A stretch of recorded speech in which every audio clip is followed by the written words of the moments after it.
బీబీనగర్ చెరువులో దూకి సూసైడ్ చేసుకున్న బ్యాంక్ మేనేజర్ విషయంలో విస్తుపోయే అంశాలు వెలుగు చూస్తున్నాయి. గత కొద్ది నెలలుగా మృతుడు సురేందర్ మానసిక ఒత్తిడితో తీవ్రంగా ఇబ్బందులు పడుతున్నట్లుగా సమాచారం. తనపై క్షుద్ర పూజలు జరిగాయంటూ మంత్రగాళ్ల వద్దకు తిరిగినట్లు తెలుస్తోంది. 4 ఏళ్ల క్రితం తన భార్య మానసిక పరిస్థితి సరిగ్గా లేకపోవడంతో హాస్పిటల్స్ చుట్టూ తిరిగిన సురేందర్ చివరకు మంత్రగాళ్లను ఆశ్రయించిన తర్వాత తన భార్య ఆరోగ్యం కుదుటపడింది. 2 సంవత్సరాలుగా తనకు కూడా ఏదో జరిగిందంటూ అనుమానాలు వ్యక్తం చేసేవాడు సురేందర్. తన భార్యకు జరిగినట్లే తనకు కూడా జరుగుతుందని ఆందోళన చెంది డిప్రెషన్లో సూసైడ్ చేసుకున్నట్లుగా తెలుస్తోంది.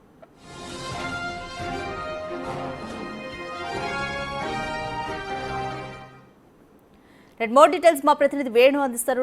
వేణు, బీబీనగర్ చెరువులో దూకి సూసైడ్ చేసుకున్న బ్యాంక్ మేనేజర్ సురేందర్ విషయంలో ఎటువంటి అంశాలు వెలుగులోకి వచ్చాయి? పోలీసులు ఏమంటున్నారు? నిన్న తన స్వగ్రామం రామ్నగర్ లో సురేందర్ అంత్యక్రియలు పూర్తయ్యాయి. ఆ తర్వాత కుటుంబ సభ్యులు సన్నిహితుల ఆత్మీయాల మధ్య అంత్యక్రియలు అయిపోయి తన సన్నిహితులు మాత్రము తాను యాక్టివ్ గా ఉన్నాడు. తాను ఇంటర్ వరకు కూడా ములుగు జాకారం హాస్టల్లో విద్యను అభ్యసించారు. ఆ తర్వాత బీటెక్ ఎంటెక్ అంతా భువనగిరిలో కంప్లీట్ చేసుకుని తర్వాత 20 సంవత్సరాల క్రితం హైదరాబాద్ వెళ్ళి అక్కడే స్థిరపడ్డాడు.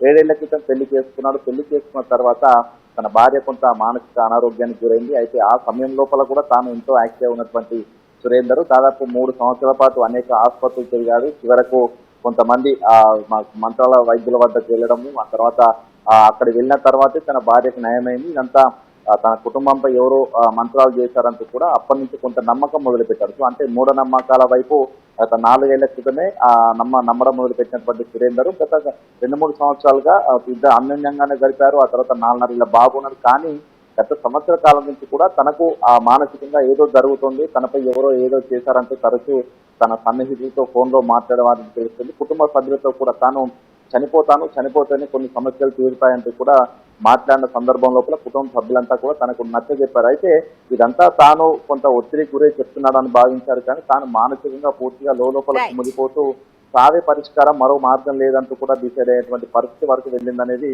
తాను సూసైడ్ చేసుకున్న వరకు కూడా ఎవరు గుర్తించలేకపోయారు. ఇక 10 రోజుల క్రితం నుంచి కూడా తనకు కొంతమంది మంత్రగాళ్ల వద్దకి వెళ్ళిన తర్వాత కొన్ని పూజలు చేయాలి, అది సాధ్యం కాకపోతే కుటుంబం అంతా బలవుతుందని చెప్పడంతోనే పూర్తిగా ఇప్పటికే డిప్రెషన్ ఉన్నటువంటి సురేందర్ ఆ మాటలు విని తను చనిపోతేనే తన ఆత్మ శాంతిస్తేనే కుటుంబం నుంచి కూడా సమస్యలు వెళ్ళిపోతాయని భావించి తాను చివరగా సూసైడ్ చేస్తున్నాడు. సో అందుకోసం 4 రోజుల సమస్యలు కూడా తీరుతాయంటూ కూడా తాను ఆడియో రికార్డులో పెట్టిందని చూస్తే కంప్లీట్ గా డిప్రెషన్ లోకి వెళ్ళడము, పూర్తిగా ఆత్మహత్య చేసుకోవాలని డిసైడ్ అయిన తర్వాత సూసైడ్ చేసి మొత్తానికి ఈ ఘటనలో పోలీసులు ఆ రికార్డు నుంచి బేస్ చేసుకుని అయితే కేసు నమోదు చేసి దర్యాప్తు చేస్తున్నారు. Radhika, thank you Venu.